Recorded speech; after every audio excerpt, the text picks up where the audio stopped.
محرم الحرام شروع ہو چکا ہے۔ بس ایک چھوٹا سا سوال ہے میرے ذہن میں، پوچھنا چاہوں گی ان لوگوں سے جو ماتم کرتے ہیں اس محرم الحرام میں، خود کو مارتے ہیں، خود کو لہو لہان کرتے ہیں، اپنے اوپر ظلم کرتے ہیں۔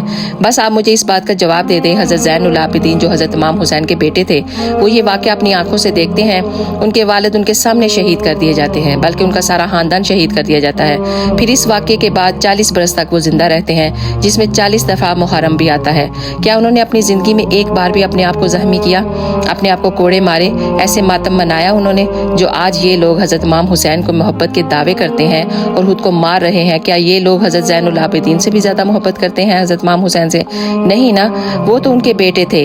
پھر یہ لوگ کیا کر رہے ہیں؟ ان کا کیا مقصد ہے ایسا کرنے میں؟ پلیز بس مجھے اتنا سمجھا دیجئے، یہ کون سا اللہ کو خوش کرنے کا رستہ ہے؟ خود کو مارنے والا، پیٹنے والا، بس اتنا میں جاننا چاہتی ہوں، پلیز ضرور بتائیے گا۔ آپ سب کا بہت بہت شکریہ، جزاک اللہ خیر۔